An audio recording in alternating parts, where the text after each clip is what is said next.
Hello guys, the DB Grinder here, back at it again with another video, and this time I have another market watch. So I'm gonna do the same one as I did the last one, but the next market watch after this is gonna be completely different. It's gonna be insane. I promise you, it'll be completely different.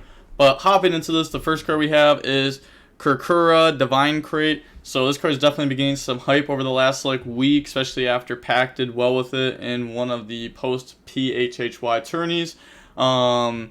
Yeah, it's definitely a pretty decent card. I think people will probably try to pick up more on it soon. And then, but I think once more people know about it, if people actually start playing around it, this card does lose a lot of its value. And then next card, E-Telly. So I think E-Telly will eventually go up because first of all, there's the Libromancer deck, and this summons out Geek Boy. And then also there is punk cards, right? Punk cards aren't super popular right now, but I think in the future there will be a time where punks will be played more. And then also E-Telly is just a broken card. Everyone complained about this literally a few months ago, but then stuff got hit. I think there probably will be a time like that again.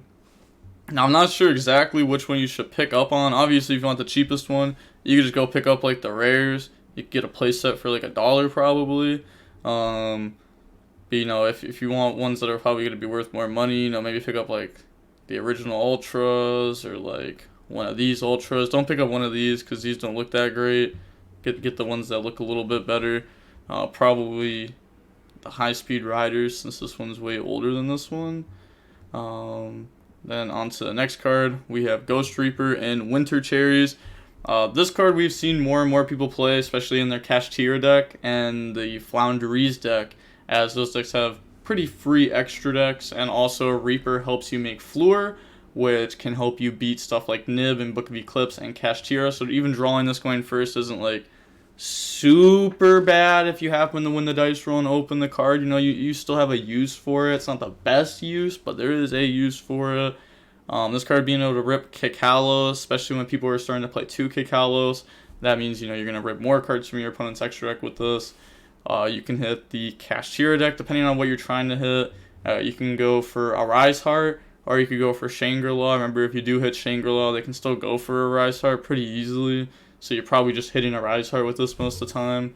And then, Flounderies can just play everything. Cashtira can play enough. You can hit Elf against Sprite if that deck is still played.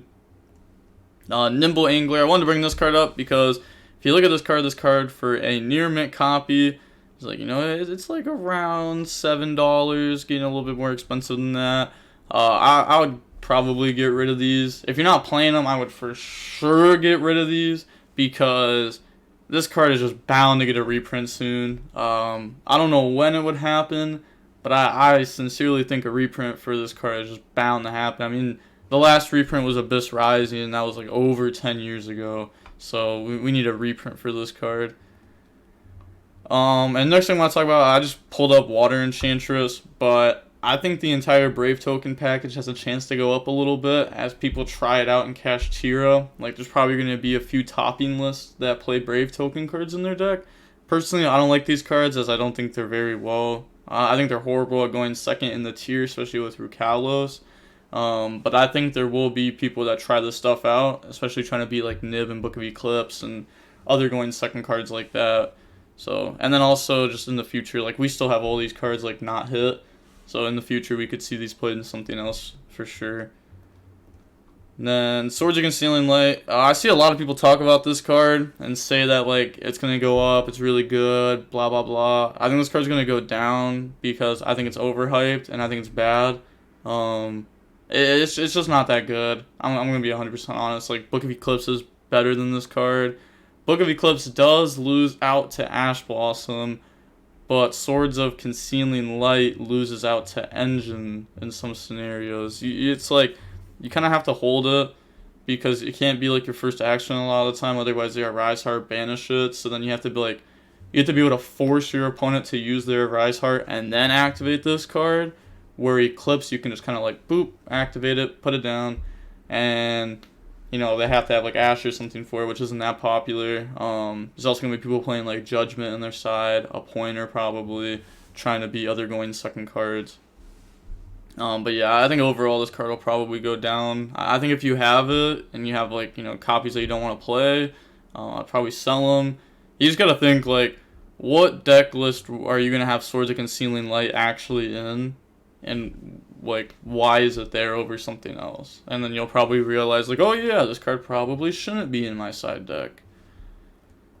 Next card, Ibly. Ibly has been popping up everywhere. So Kashtira players play this card because they don't really need their normal summon. I mean, the normal summon's good, but they don't really need it for a lot of the time. And you could just like special summon Kashtira, normal summon Ibly, make Amirage, pass Ibly over, and now boom, your opponent is stuck with Ibly. Also, if you want to, depending on your hand, you can also Arise Heart, banish face down, and then lock another zone. So you can banish the Ibly just to lock another zone.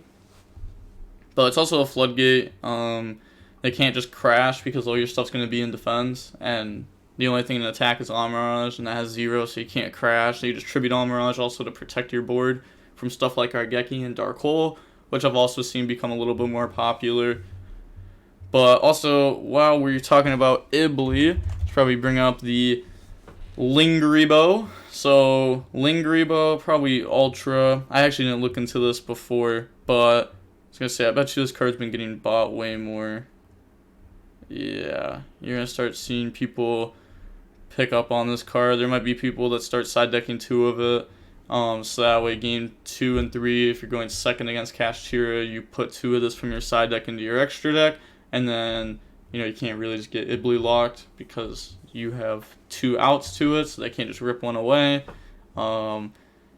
It's kind of like how Zeus was. How I think Zeus is going to be in a lot of decks where people are going to side deck the second copy or play the second copy somewhere in their deck. So Zeus then in return is going to be played a lot more in multiple copies. So that'll probably go up. I talked about that in the last market watch thing I did.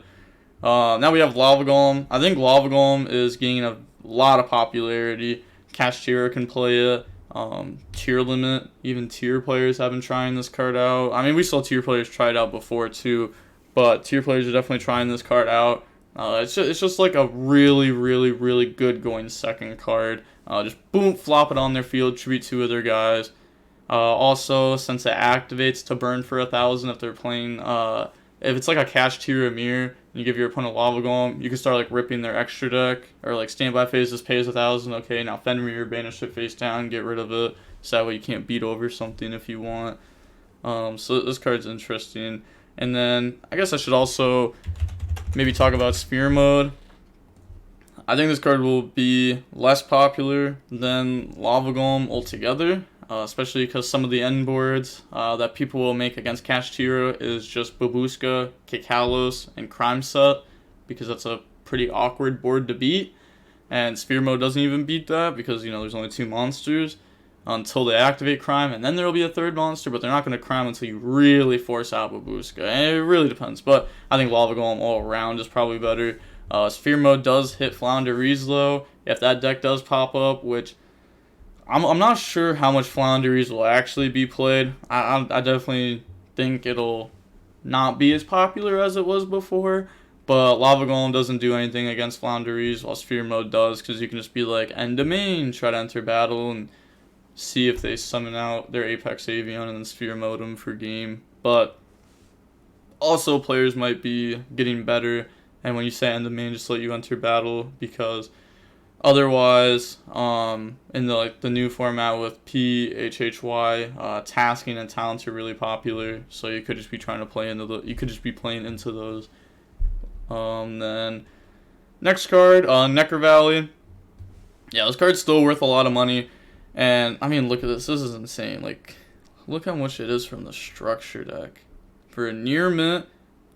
Look at the $7.50 from the structure deck. For some, they're not even verified either. You want a verified one, you got to pay $8. So I think Necker Valley is crazy in price right now. People will for sure be playing this card in their Kashtira deck. Either you're gonna main deck one, you're gonna side deck at least one, because you play Prosperity, you play Terraformer, you can play Set Rotation. So it's like you have multiple ways to get to a field spell, so you may as well add a Floodgate field spell into your deck. and then you also play Prosperity, which can also help you get to stuff like Terraforming Set Rotation. So then you have more ways to get to the Floodgate. So I think Necro Valley for sure will at least be a one of somewhere in PHHY. And then the next card, Big Eye. All copies of Big Eye are worth money. The cheapest one, I was about to say there's no way. The cheapest one is $10. So this is all because of PHHY. A lot of people are playing 2 of this in PHHY too, just because, I mean, you can play 1 if you want, but the mirror match could rip it if your other good extra cards are at 2 and then Big Eyes at 1. They'll probably rip Big Eyes so that way you can't go into it. Yeah, it's definitely pretty good, especially in the mirror too. In the mirror, you can like take something and then use it to summon a Rise Heart, and then use the Rise Heart to attack over something, effect to attach, and then you can summon Zeus over Big Eye since a Rise Heart just battled. So then you have like a full end board off of Big Eye right there, and like that's probably good enough to. I mean, it's gonna force your opponent to have some non-engine cards or something to play through that, unless they just have like infinite follow up, but. Yeah, I think, I mean, it's crazy. $150. I was about to say, there's no way it really is $150. Wow, okay. Fair enough. Pick up your copy now if you plan on playing the deck, because it just seems like this card will keep going up in value, but at the same time, it might just be overhyped right now. But it wouldn't surprise me if the card stays around $10 or goes up a little bit. Then... But I think if you were to pick up one, probably pick up the Battle Pack 2 one. I don't think the Premium Gold one is a good pickup. Battles of Legend is probably better than this one, but I think Battle Pack 2 one would be good. And these ones are just expensive, so if you have a lot of money, then you can make your own decisions on these ones. I don't think the Big Eye should be $150 though. Unless if people start playing 2013 format though, like Dragon Ruler format a lot, then I think Big Eye will keep going up in price for the ulti. But that format a lot of people don't like for some reason. It's mainly because people want to play Spellbook versus Dragons, and Spellbooks are just horrible to play against. If it was Dragons versus Dragons, it's a good mirror. But next card is Diviner. This card is because of Mekenko Libromancer.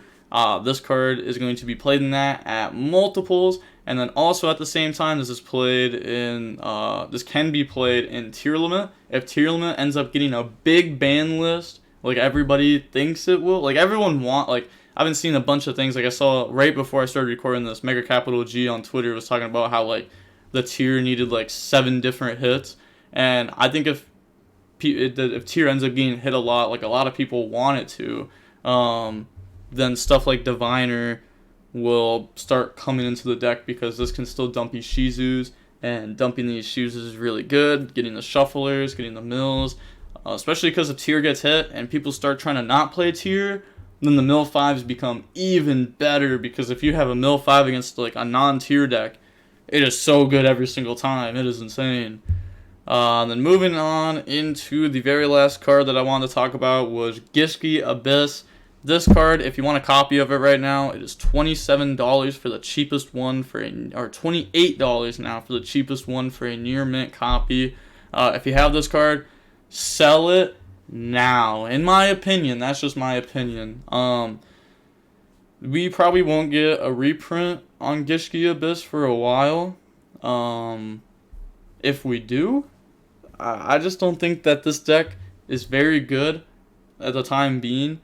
Maybe in the future after ban list or 2, maybe these cards will become a lot better. But by then we'll probably already have a reprint.